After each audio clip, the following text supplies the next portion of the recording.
morning, YouTube world. Today is Friday, February 17th, AM Chatter, Episode 8. As you can see, our screen is filled with one more person today. I'm getting tongue-tied here.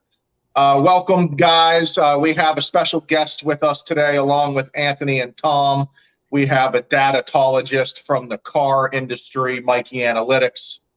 Welcome, everyone, to the show. Before we get started, let's throw it around the room. Let's give it to our guest first, coming in live from that awful city of Boston.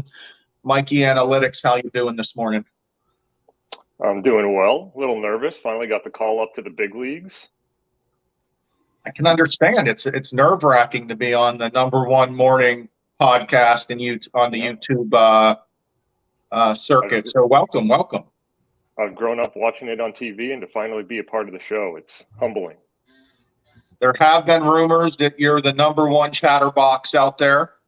So we're happy that you're part of our, Taylor Swift got the Swifties. I think Beyonce got the Bay Hive or the Beehive, whatever they call themselves. We got the chatterbox. So glad to see you live and in person. Tommy Boy. How are you? I'm doing great today. It's Friday, so we're all fired up for that. I had to take the wife to the airport this morning. Hopped in the car about 4:15. Got my day started early. Little known fact about this morning is at 4:15 today it was 60 degrees. So all you guys just waking up now here for the AM chatter, it dropped about 20 already for you here. So get ready for the wind chill. It's going down to the teens here later this afternoon. Yeah, definitely a little bit chilly. I also I didn't get the memo that it was Friday Hat Day. I would say I probably have the best set of hair out of all of us here. So let me know next time, fellas. Yeah, exactly. Like I said, best set of hair on the screen. I know Anthony doesn't have the best set of hair. Good morning, sir. How you feeling? I didn't think you were going to be able to make it today. I'm here, buddy. I am here. That's good. Good. Having a shaved head, it's a little less maintenance, man, so it's not that bad. I do miss a haircut. I'm not gonna lie. I do miss going to Sports Clips and getting a haircut, but it's all right. Are you gonna have your phone go off every episode, or maybe by episode like 15, we'll get it where it doesn't go off in the middle of the episode, or what do you think? How do you know that's mine? I can just only imagine it's yours. That's all. Ryan, you cut your own hair, right? Nope, I do not. I go to the wonderful place called Sports Clips. They let me watch sports while they cut my hair. It's a genius idea. Thank you, though. Thank you for asking, Mike. Anywho, getting into the show today with everything going on out there.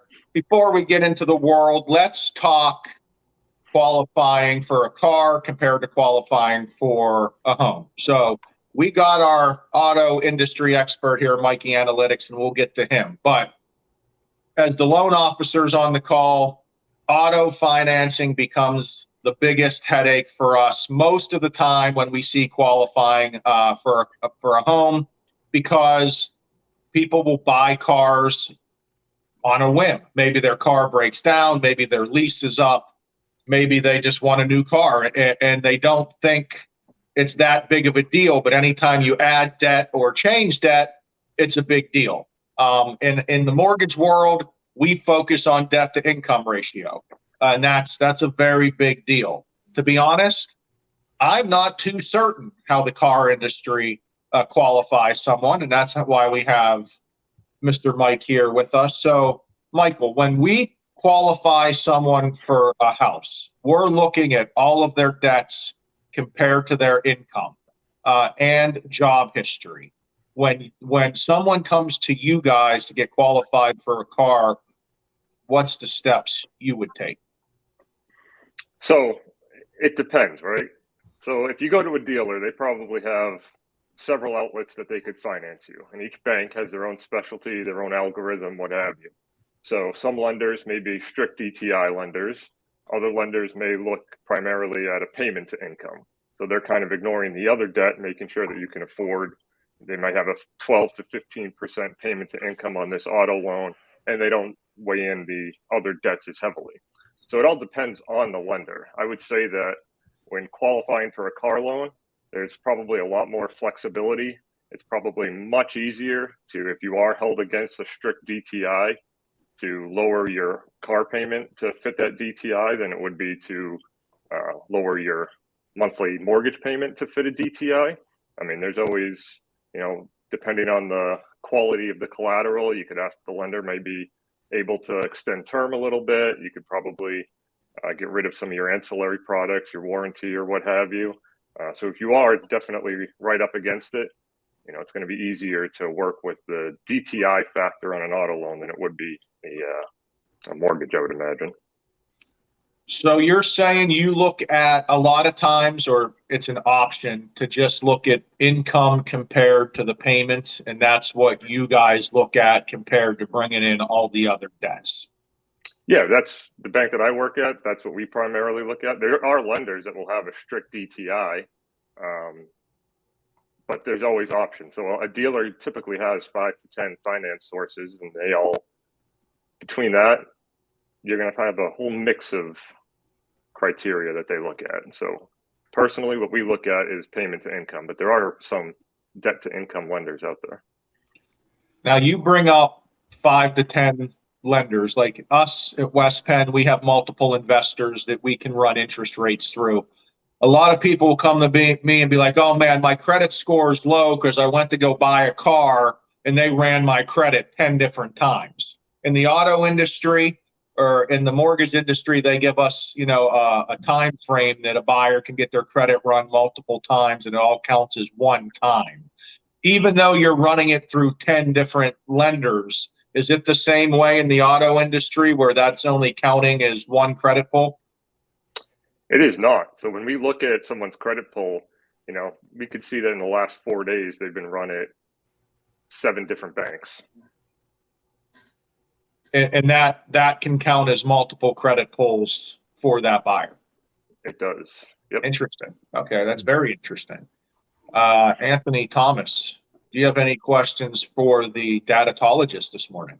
No, I find that very interesting, actually, because we are allowed to shop around for 30 days under that same credit pool. So the buyers, I could see why they do come to us a lot of the time saying, hey, I don't want my credit pulled. It was just pulled at PNC last week, because we are allowed to pull that. So I could see, they're shopping for that car and they're getting run 7 times. They're seeing their credit go down. I could see the fear, or where that fear actually does come from, getting that pulled.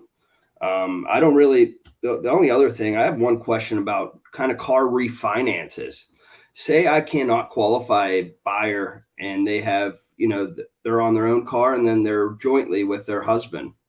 And I need to get them off of that. How easy is it to refinance somebody off a car at that point?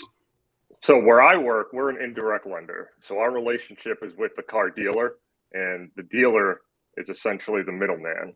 So we don't go direct to consumer. So we don't do any refinancing or anything like that. So I wouldn't be able to speak as intelligently on the refinancing process because we're not a direct to consumer lender. They do allow that though, correct? They do allow for you to. Okay. And yeah. So we have a good percentage of our loans that get paid off early are refinanced. Okay. So yeah, that it does happen often, especially with rates move on those. So that is good to know for sure. Definitely. Anthony, how about you? Yeah, so that credit question, I was ready to ask that, but that's definitely something that is very interesting because if the lender or the dealership shopping them with 10 banks, then it's 10 inquiries, 10 separate hits. Typically the dealer is going to kind of know where their customer fits. And so they kind of have their banks etched out as to what might be a best fit. So they're typically not shotgunning them to all of them. But if you've got a customer who's shopping around and doesn't mind filling out an application, they can run up the number of inquiries pretty quick. Yeah, for sure. Now, do you see more financing or more leasing on your end? We do financing. We do very little used car leasing because we typically deal with used cars. Okay. Is that rate higher on the used car payment? So the used car rate is higher than the new car rate? Typically, yeah. And that depends bank to bank. That's bank to Bank bank. to bank. Yeah, but you got to factor in essentially added risk on the collateral if you're getting a 60,000 mile used car. Okay. It's slightly more risk than a used car. That makes sense. I got one real question that a lot of my fans are asking here. What is the state of the used car market? What give me like the state of the union here on February 17th. Well, as someone astutely brought up before the show, that new car prices just hit, I think, an average of $47,000, which is pretty insane. And the thing with buying a new car is that first year or two of depreciation is a killer. So if you can get a used car in like 2 or 3 years and 20 to 30,000 miles, you're at least not paying for that initial steep depreciation. So that's one benefit of getting a used car. Now, for the last year or so, used car prices were crazy high because of the demand. New cars weren't being supplied, so the used car market was in high demand. In the last couple of months, we've seen that drop drastically. I would say there's been January to January, year over year, the average price of a used car was probably down 15 to 20%. So the used car market is coming down. That's crazy because all you hear about is how high the prices were for all cars, and you don't always hear about when they come back to reality. Same thing with like lumber. You heard about how much lumber went up, but you never hear how much lumber has come back to reality, kind of. That's crazy. I literally assumed that all prices were super high right now. Yeah, and I'm currently having a problem with somebody. He has 2 car payments, and he wants to buy another house, get rid of one of his. He has a truck as well as a Challenger. And he just wants to get rid of the Challenger. Nothing wrong with his credit or anything. The dealership actually will not buy it back from him unless he's going to buy something new. Yeah, a lot of people who bought a car in the last 12 to 15 months are unfortunately upside down. It's going to be tough to get out of those right now. Good to know. Good to know. Well, Michael, I appreciate it. Really, I mean, this just shows when you're going through the pre-approval process, this is kind of what we're doing as well. If you have a debt, if you can't get qualified for as much as you think you want to be able to get qualified up to, we can talk to you about this. We have a little bit of knowledge. It's why we talk to people like Mike to get more knowledge, to say, hey, go talk to your lender with your car to see if there's something to do there. Maybe you can get refinanced, extend your term, do something to make that payment lower to help you qualify. And as you can see with my shirt we have today, Saturdays are for the pre-approvals, boys. A lot of lenders like to close up shop, close the doors, and go to bed on the weekends. And I could say for the 3 loan officers here, we're definitely available for you on the weekend.